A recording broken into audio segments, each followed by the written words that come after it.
este espacio en el que vamos a hablar sobre biología versus ideología. Mi nombre es Inés Rodríguez, yo soy mexicana y estoy muy contenta de estar aquí con ustedes. Estoy muy feliz de que me hayan invitado mis amigos de Ecuador para compartirles un poquito sobre mis conocimientos y sobre mi experiencia. Yo tengo 22 años, soy estudiante de Derecho y ya llevo unos 4 años en el movimiento Provida y un poquito menos de tiempo como directora de Juventud y Vida AC en la Ciudad de México y el Estado de México, y nosotros trabajamos ahí como una asociación civil para proteger y defender los derechos humanos desde la concepción hasta su muerte natural. Y en este espacio lo que vamos a estar haciendo va a ser analizar ese discurso abortista que muchas veces cae más en una ideología y en un sentimentalismo más que en datos duros o hechos científicos. Entonces, acompáñenme, vamos a estar analizando algunos mitos de este discurso, vamos a analizarlo y vamos a desmentir. Vamos a iniciar con un clásico, ¿no? Una parte de este discurso por el cual se ve al aborto como un derecho humano de la mujer es porque la mujer dice que tiene autonomía sobre su mismo cuerpo. Pero entonces tendríamos que aceptar la idea de que su hijo, que se está gestando dentro de ella, es parte de su cuerpo y por lo tanto ella puede decidir sobre esa vida, sobre ese cuerpo que está dentro de ella misma, porque es parte de ella y por lo tanto cae sobre esta parte de la autonomía corporal. Pero entonces, para hacer válida esta premisa, nosotros tendríamos que aceptar que el cuerpo del hijo, mientras está dentro de la madre, es parte del cuerpo de la madre, ¿no? Como si fuera un órgano interno de ella, por lo tanto ella tiene decisión sobre él mismo. Y yo no soy médico, cabe resaltar, pero en realidad hace falta un conocimiento médico básico para entender sobre biología, la embriología, el inicio de la vida humana, para saber que esto no es correcto. El embrión tiene autonomía y tiene identidad genética distinta a la del cuerpo de la madre, porque a partir del momento en el que se juntan las células reproductivas, el óvulo y el espermatozoide, se forma un cigoto. Este cigoto es una nueva célula que tiene material genético distinto al de cualquier ser humano, a menos que tenga un gemelo idéntico, y este ADN se va dando como una receta de cómo se va a ir desarrollando ese ser humano a lo largo de toda su vida. Y de hecho, este ADN es el que va a dirigir el desarrollo del embrión desde unos 2 o 4 días después de que se dio la fecundación, y esta nueva célula se va a ir multiplicando para llegar a ser un organismo pluricelular como lo somos nosotros. Todo este desarrollo dentro del vientre materno se va dando principalmente por cuenta propia, porque toda la información que está en la carga genética de este nuevo ser humano es el que va a determinar ciertos factores específicos sin que intervengan los genes de la madre. Y estos pueden ser factores tan específicos y tan individuales como lo puede ser la tendencia a la gordura o, por ejemplo, la estatura, el color de los ojos o algunos rasgos de personalidad. Esta diferencia en el ADN del embrión se puede ver en algo tan sencillo como puede ser un diferente tipo de grupo sanguíneo. Y es que es tal el grado de autonomía del embrión que incluso durante las primeras semanas de gestación no necesita de la sangre de la madre para obtener sus nutrientes.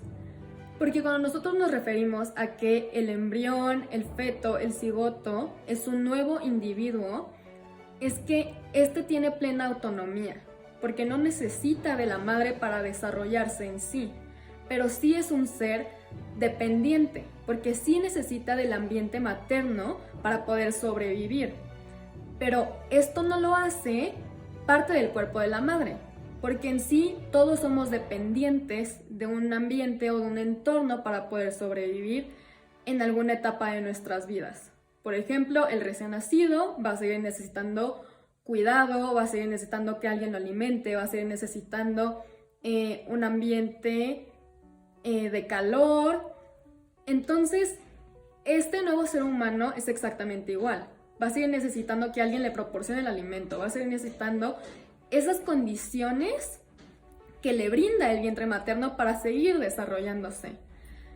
Porque sí, el embrión necesita del ambiente materno para poder sobrevivir, pero no necesita de la madre en específico para poder vivir. Por lo tanto, no es parte de ese cuerpo. Es un cuerpo individual, autónomo, que tiene sus propios procesos biológicos. De este modo, como ya vimos, si se dieran las condiciones óptimas para llevar a cabo este desarrollo y nadie lo detiene, nadie detiene ese proceso constante, esta pequeña célula como inició va a seguir creciendo y multiplicándose hasta llegar a ser un niño, un adulto y hasta llegar el día de su muerte. Y eso nos referimos con que el inicio de la vida comienza desde la concepción, porque es un proceso continuo que, de no interrumpirse por una causa externa o artificial, va a seguir dándose esta continuidad hasta el momento de su muerte. De manera que no podemos establecer otro inicio que dé pie a este proceso continuo de multiplicación celular y de desarrollo que no sea la concepción. Ahora vamos a pasar al siguiente argumento ideológico.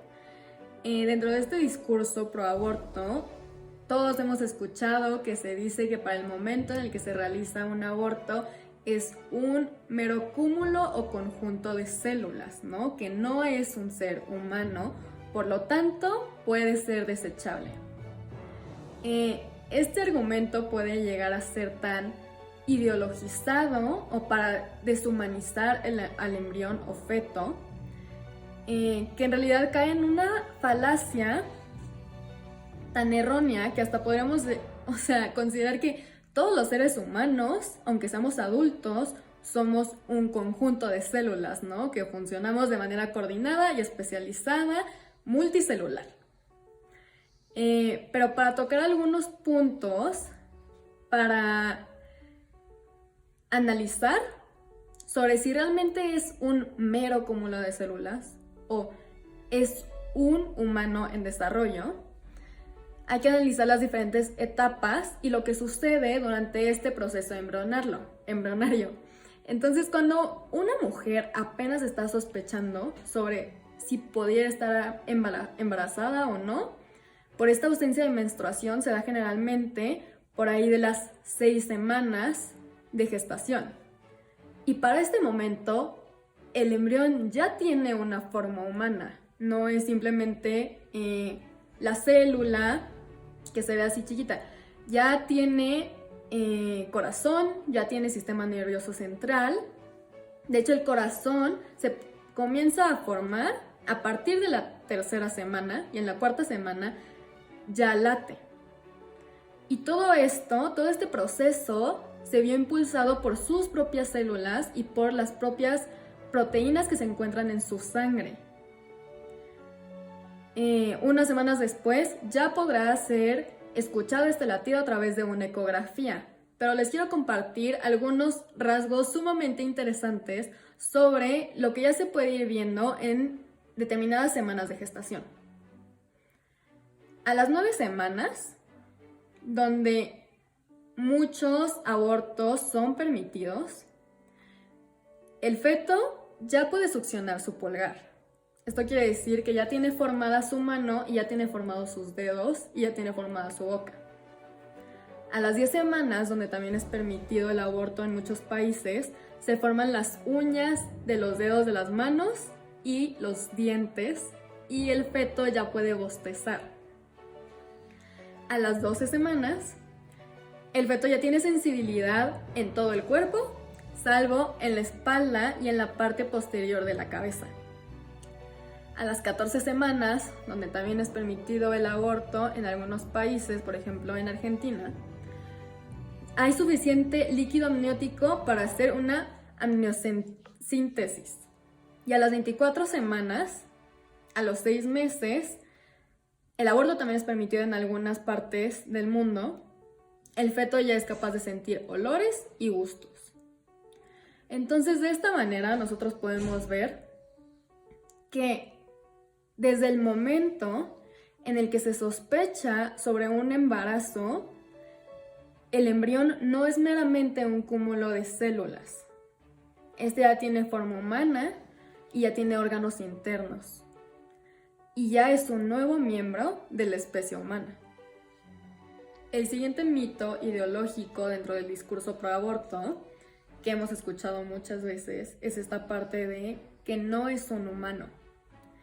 Y este es un tema sumamente delicado porque a lo largo de la historia podemos ver cómo se ha deshumanizado a cierto sector de la población para poder hacer válido o justificable el hecho de vulnerar sus derechos humanos. Esto lo podemos ver desde los primeros tiempos de la historia humana, en los que existía la esclavitud, porque no se consideraba a cierto sector como humano o como ciudadano o como un sujeto de derechos.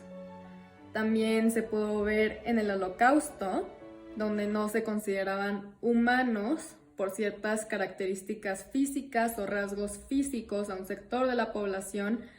Y todo esto lo podemos ver que ha permitido que se den grandes genocidios a lo largo de la historia de la humanidad. Y es cierto que hoy en día vivimos uno de los más grandes genocidios porque no hay acontecimiento a lo largo de la historia de la humanidad en el que se hayan descartado a más seres humanos que con el aborto. ¿Y cómo hemos llegado a eso? Bajo la misma premisa que se ha usado siempre, que no es un humano, por lo tanto no es merecedor de derechos. Entonces vamos a analizar esta parte de no es un humano, ¿no? Muchas veces hasta se puede caer en esto que puede resultar un poco gracioso, ¿no? Que yo he escuchado que luego dicen, es que es un parásito, ¿no? Casi que es un parásito de la madre, o es un tumor, o es algo que le causa un daño a la madre, ¿no? En primer lugar, cabría decir que no existen relaciones parasitarias entre miembros de la misma especie. Pero para esto primero tenemos que entender que es parte de nuestra especie, ¿no? O sea, todo ser que proviene de esta fecundación entre células especializadas reproductorias de un miembro de una especie, al momento de la fecundación va a dar como resultado un nuevo organismo de la nueva especie. Toda célula proviene de otra célula de la misma especie. Por lo tanto, yo no podría concebir a otro organismo de una especie diferente a la especie humana. Gracias a la genética podemos saber que desde el momento cero el embrión ya posee un cariotipo de 46 cromosomas completo que ya tiene identidad genética que reafirma su pertenencia a nuestra especie, a la especie humana. Nosotros no podemos iniciar el proceso de nuestra vida o no podemos iniciar nuestra existencia por una especie y luego evolucionar a una especie diferente dentro de nuestro propio desarrollo. Si nosotros comenzamos nuestra existencia siendo de tal especie, vamos a morir siendo de la misma especie.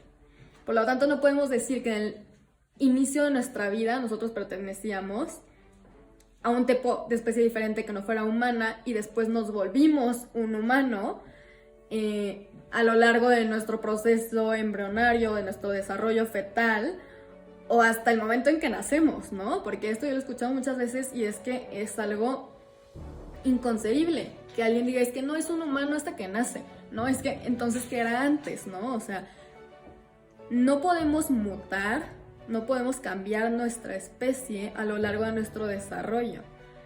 Lo que somos ahora es lo que comenzamos siendo desde el mero inicio de nuestra existencia. También he escuchado muchas veces que dicen como es que no es un humano, es un feto, pero es que el feto no se refiere a la especie. El feto es la denominación que se le da a la etapa de desarrollo en la que está, que es a partir de las 8 semanas de gestación. Pero decirle feto a un ser humano nada más se refiere a la etapa en la que está, que es a partir de las 8 semanas. Esto en ningún momento descalifica su humanidad ni descalifica su categoría como miembro de la especie humana, como lo somos todos nosotros. El siguiente argumento ideológico que escuchamos mucho es esta parte de que el embrión no siente. Por lo tanto, no importa si es abortado, por lo tanto, no importa si se termina con su vida, por lo tanto, no importa si se interrumpe este desarrollo. Entonces, me gustaría comenzar con esta sección compartiéndoles un poquito sobre esta parte de la sensibilidad bajo el argumento biológico. Las prolongaciones de las neuronas que transmiten la sensibilidad desde la cara se conectan con las neuronas del tallo cerebral por ahí de los 40 días después de la fecundación, es decir, las 5 semanas. Entonces, desde ahí, en algún momento el embrión puede percibir dolor. Y a mí me gustaría que ustedes se plantearan este cuestionamiento, porque la ciencia ha llegado a tal punto de avance tecnológico en el cual se realizan intervenciones de cirugía fetal. Claramente estas cirugías son para preservar y mejorar la vida de este ser humano, no para terminar con ella. Pero actualmente no existe ningún procedimiento en el cual se lleva a cabo esta intervención fetal invasiva, como son las cirugías fetales, sin que se proporcione algún tipo de anestesia o analgesia, excepto el aborto. El aborto es el único procedimiento médico que se le realiza al feto sin algún tipo de anestesia. Por otro lado, con este argumento de que si una persona, un ser humano, tiene esta falta de sensibilidad, pierde cualquier protección o derechos respecto a su vida, nos puede llevar a diferentes situaciones que bajo cualquier circunstancia no están bien, ¿no? Y podemos cuestionar esta moralidad del acto. Porque si una persona tiene disminución en sus sentidos o en su conciencia, podemos disponer de su vida de manera arbitraria. Esto podría caer en algunos ejemplos o en algunas circunstancias, como bien puede ser una persona que por una enfermedad tenga disminuidos sus sentidos o esta experiencia sensorial, o alguna persona que tenga alguna discapacidad, por lo tanto tenga un menor grado de conciencia, una persona anestesiada bajo la cual no tenga ningún tipo de dolor, o una persona que tenga una disminución en su conciencia, que por ejemplo esté dormida, ¿no? Y nosotros no podemos agarrar ninguna de estas situaciones, de estos eventos circunstanciales o accidentes, para decir que entonces cambia o disminuye su valor, o cambian, disminuyen o se restringen de alguna manera sus derechos humanos. Yo de ninguna manera podría decir que una persona que fue inducida en estado de coma, yo puedo disponer de su vida y terminar con su vida bajo esta premisa de que no va a sentir dolor, como si esto hiciera al acto de terminar con una vida justificable o de alguna manera moral o menos reprobable. Porque al momento de nosotros juzgar el acto de terminar con una vida humana, de un homicidio, nosotros no nos preguntamos qué tan bueno fue el acto, ¿no? Así de que, qué tanto sufrió o qué tanto lo sintió. porque esto no es importante. Estos son eventos accidentales o circunstanciales que no son relevantes porque el acto mismo de terminar con una vida ajena de manera arbitraria ya es malo. Simplemente por ser así el acto. Por nosotros invadir el derecho humano más elemental y más absoluto de otro individuo, sin importar su grado de conciencia en el acto o su nivel de sensibilidad en el acto. Y es que muchos también pueden caer en este argumento de que es que no tiene conciencia, pero es que en realidad el ser humano adquiere el uso de razón hacia los 4 o 6 años y nosotros nunca en ningún momento vamos a permitir que antes de los 4 años se vuelva aceptable o legal el terminar con la vida de alguno de esos niños, ni cuestionamos su humanidad o el hecho de que sean personas por tener un grado menor de su uso de razón o de conciencia. Por otro lado, con este argumento nosotros podemos decir que una persona con un grado menor de conciencia o de sensibilidad se le puede privar de este derecho a la vida, o que tiene menor valor simplemente por estos accidentes o por estos eventos circunstanciales.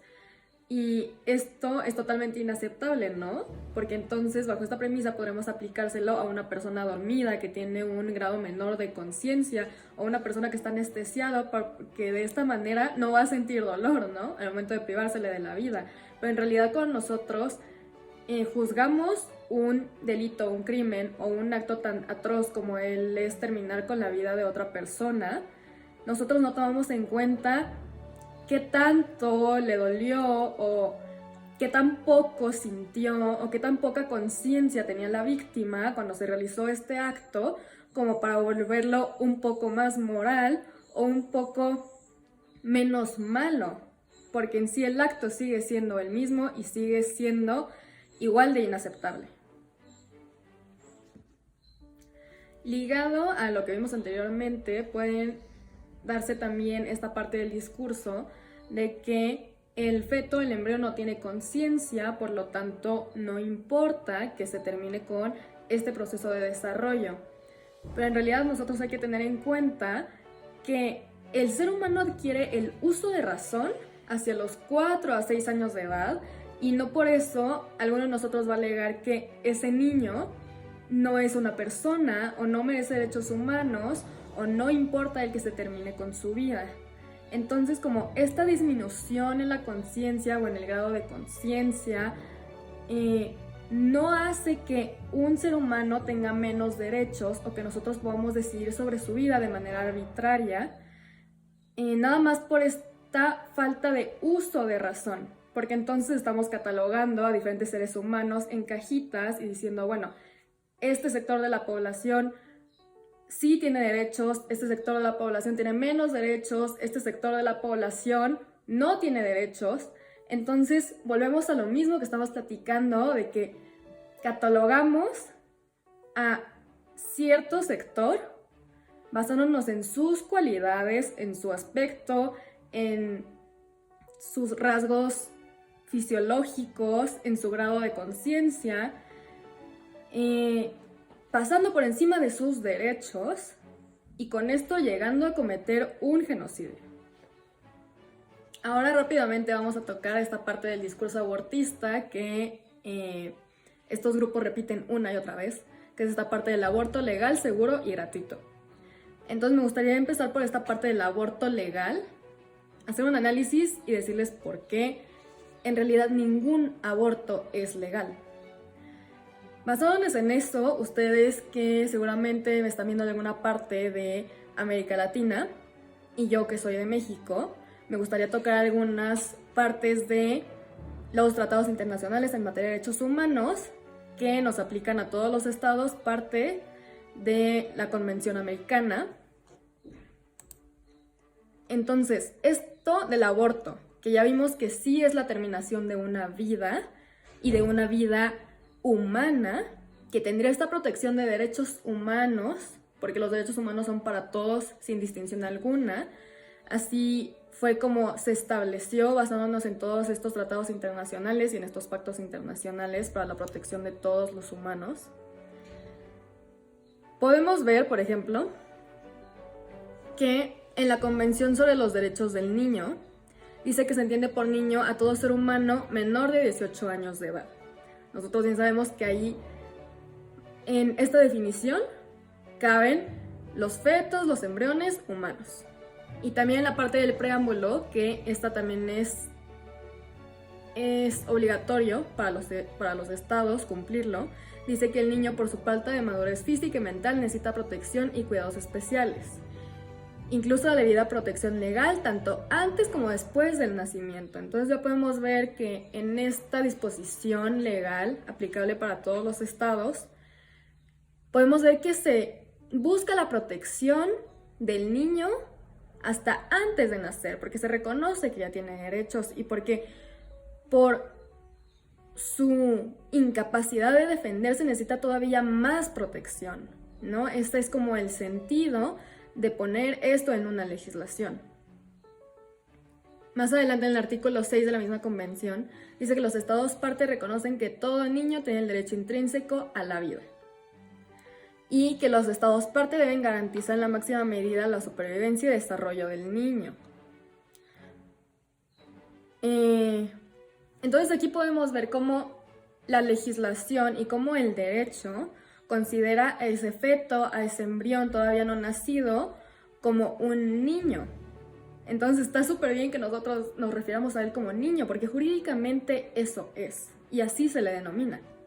También hay otras personas que dicen que es que no es una persona porque todavía no nace, ¿no? Pero basándonos en esta parte de los tratados internacionales y los derechos que nosotros tenemos como seres humanos, en realidad el feto del embrión, aunque todavía no nace, sí es una persona, porque este concepto de persona es un concepto jurídico de ser sujeto de derechos. Un feto o un embrión tiene derechos. ¿Como cuáles derechos? Tiene, por ejemplo, el derecho a heredar, el derecho a recibir donaciones y el derecho a la vida. ¿Cómo nosotros sabemos que es una persona que es sujeto de derechos? Bueno, pues porque en el Pacto Internacional de los Derechos Civiles y Políticos, en el artículo 16, habla sobre el derecho a la personalidad. Dice que todo ser humano tiene derecho en todas partes al reconocimiento de su personalidad jurídica. Entonces, nosotros sabemos, basándonos en este artículo de este pacto, que la única condición para que una persona sea considerada persona jurídicamente es que sea un ser humano, porque es un derecho el reconocérsele como una persona sujeto de derechos, simplemente con la única condición de que sea un ser humano. Más adelante, en la Convención Americana sobre los Derechos Humanos, también conocido como el Pacto de San José, también se le reconoce el derecho a la vida. En el artículo 4 dice: toda persona tiene derecho a que se respete su vida. Este derecho estará protegido por la ley en general a partir del momento de la concepción. Nadie puede ser privado de la vida arbitrariamente. Y en el artículo 1 vuelve a reconocer esta parte de la personalidad que ya veíamos, que dice: para los efectos de esta convención, persona es todo ser humano.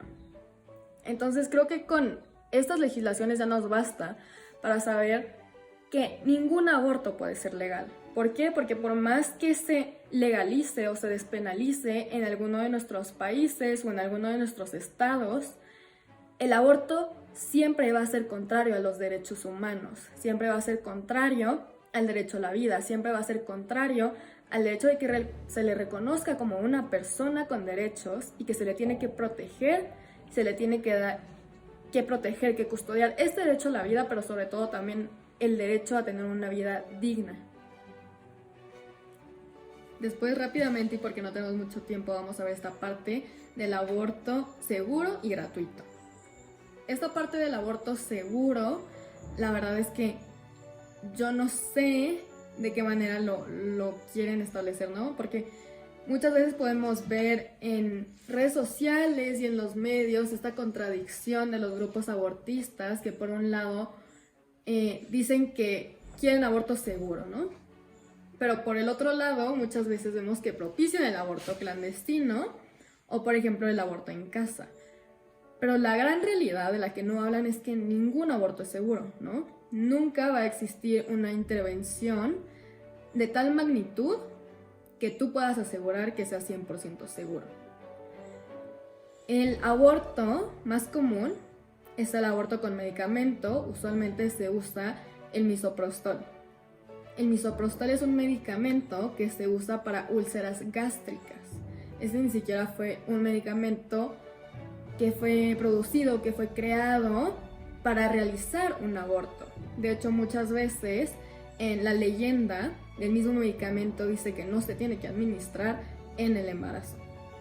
Lo que hace el misoprostol es crear estas contracciones de parto para expulsar al feto, al embrión, y esto muchas veces puede causar complicaciones, puede causar hemorragias, sangrado intenso, y puede ser que no lo expulse completamente la mujer, se queda una parte del feto, del embrión dentro de ella, y esto claramente puede traer muchísimas complicaciones a la salud.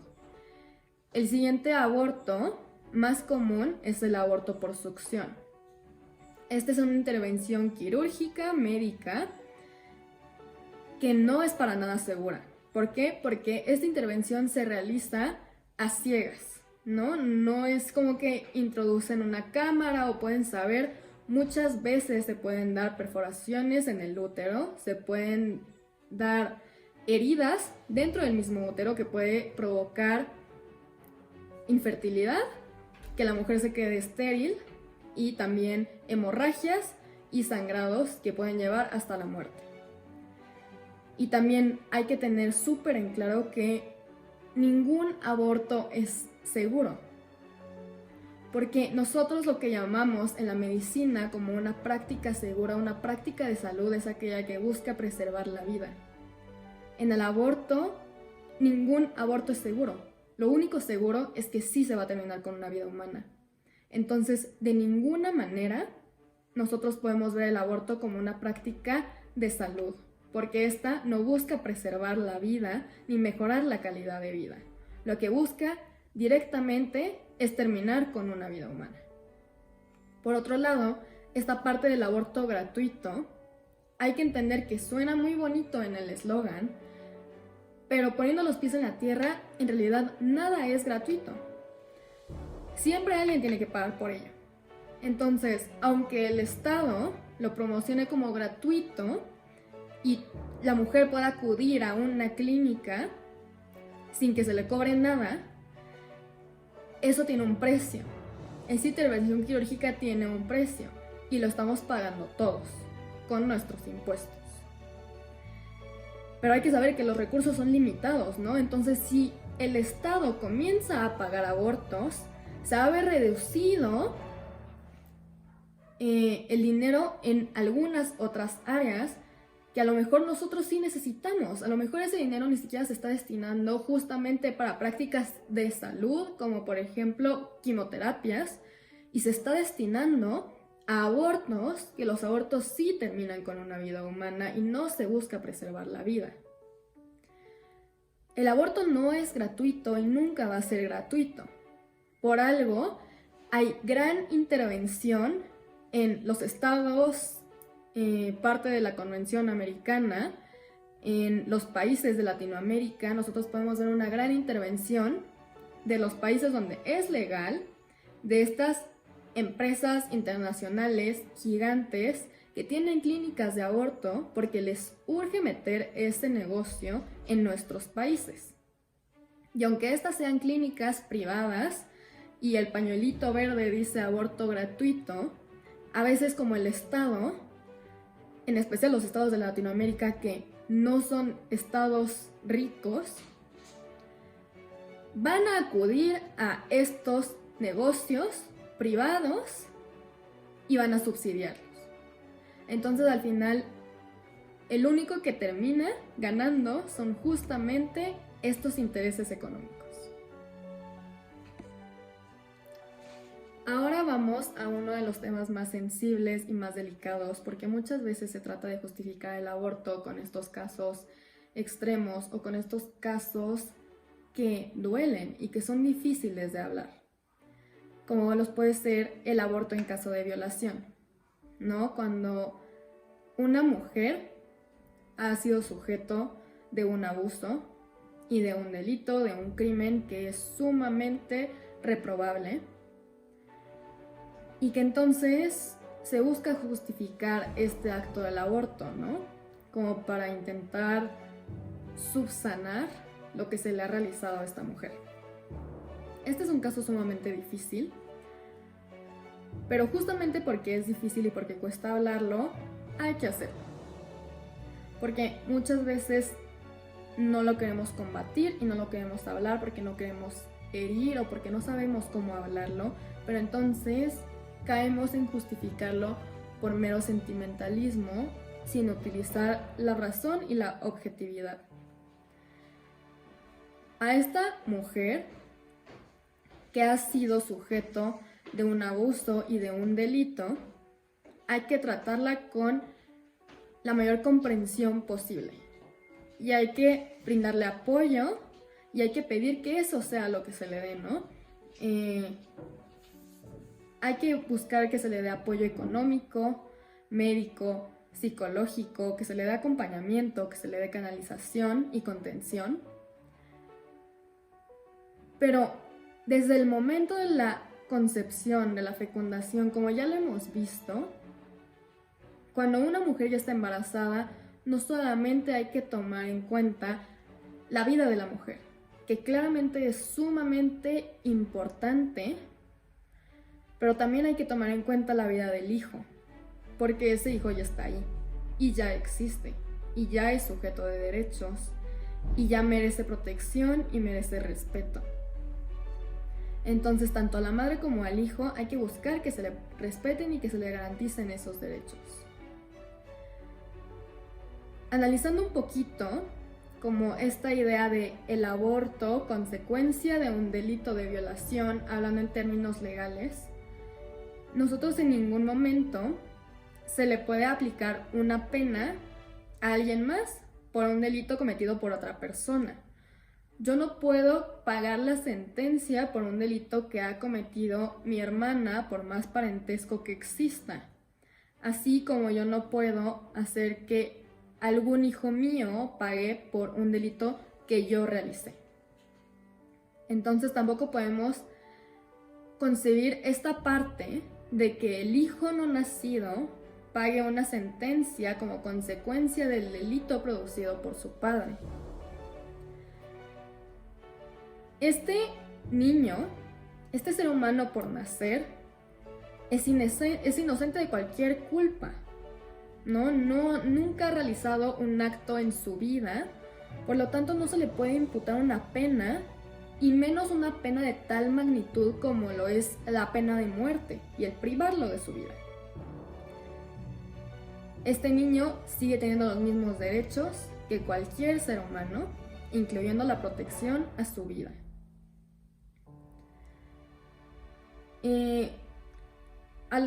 Bajo esta idea que también hemos ido platicando sobre no catalogar a los seres humanos y decir como estos seres humanos tienen más derechos que estos seres humanos, tampoco podemos catalogar a todas las personas que han sido concebidas como productos de una violación como sujetos de menos derechos o como personas que no tienen derechos por la manera en la cual fueron concebidas, porque este también es un tipo de discriminación.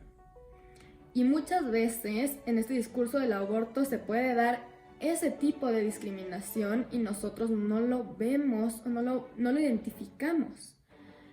Y de aquí me gustaría pasar a otro tipo de discursos o de falacias ideológicas que se dan en esta parte del aborto, ¿no? Ya vimos cómo se le puede discriminar a una persona por la manera en la cual fue concebida.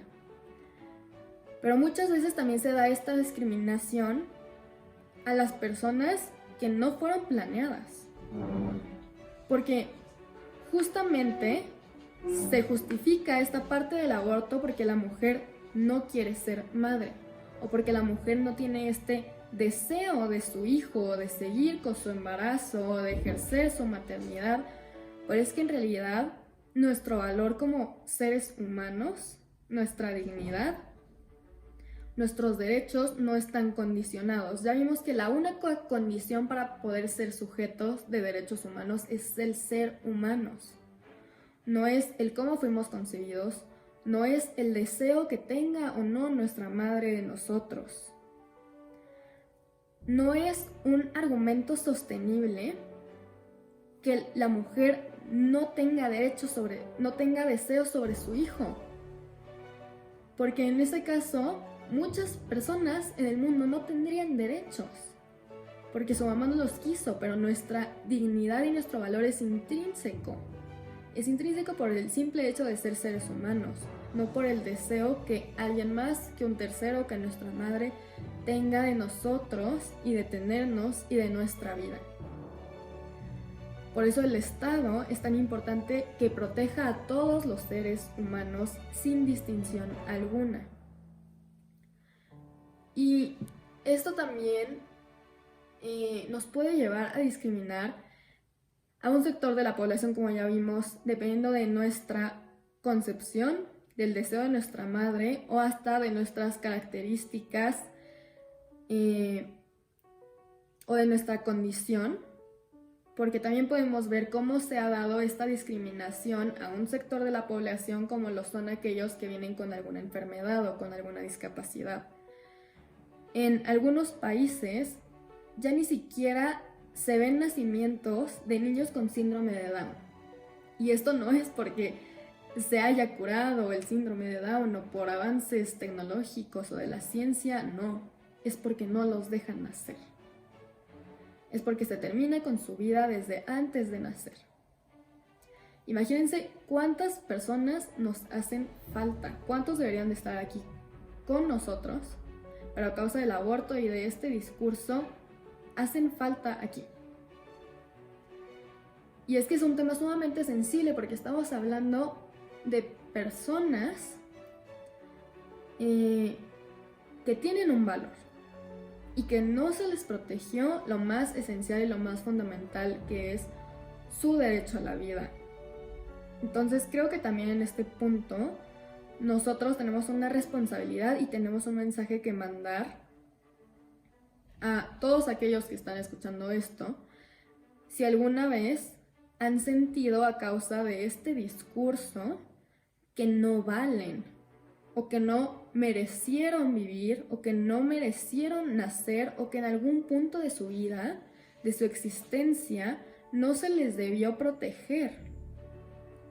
Porque hay muchísimas personas que pueden encuadrar en todas estas situaciones y en estas circunstancias, pero la realidad es que nosotros como sociedad y el derecho los protege y los reconoce y reconoce su valor y reconoce su dignidad y sus derechos desde el momento mismo en que comenzaron a existir. Pues nada más quiero terminar como esta parte de mi ponencia agradeciéndoles a todos ustedes por haberme escuchado. Quiero decirles que muchas de estas personas que predican este discurso, que ya vimos que es insostenible y que tiene varios errores y muchas falacias, en realidad no lo hacen a conciencia, ¿no? Entonces lo que nosotros podemos hacer es sí abrirles los ojos, enseñarles con amor, con caridad, que este discurso es insostenible, que este discurso no debe de ser permitido y sobre todo predicar el valor de la vida humana y buscar ese respeto a la vida humana, porque eso es lo que significa ser pro vida, ¿no? Es buscar esa protección, ese respeto a todo ser humano desde el inicio de su existencia hasta su término. Durante todas esas etapas es buscar que al ser humano se le respete el derecho a la vida y a una vida digna. Entonces, nosotros hay que formarnos. Entonces, les agradezco y los felicito por estar en este foro, buscando formarse pero sobre todo los invito a la acción, a que nosotros realmente podamos aportar un granito de arena para que todo ser humano tenga una vida digna, una vida feliz, para que se le protejan sus derechos. Hay que velar tanto por este niño no nacido, como una vez que nace, como por la mujer embarazada, la mujer que se encuentra en esta situación y en esta etapa vulnerable de su vida, por todas las madres, por cuidar la maternidad, por los padres que muchas veces no se les pregunta y a quienes también les afecta el aborto. Hay que acercarnos a todos aquellos médicos que también están siendo afectados porque el tema del aborto se está poniendo en la mesa y muchos no quieren, a muchos se les están viendo obligados, o muchos que lo practican y que de una manera u otra también les afecta. Entonces, los invito a poner manos a la obra y los felicito por estar aquí en el foro. Cualquier cosa, voy a brindarles ahí mis redes sociales y en lo que necesiten y en lo que les pueda ayudar. Para eso estamos y estamos para servirles.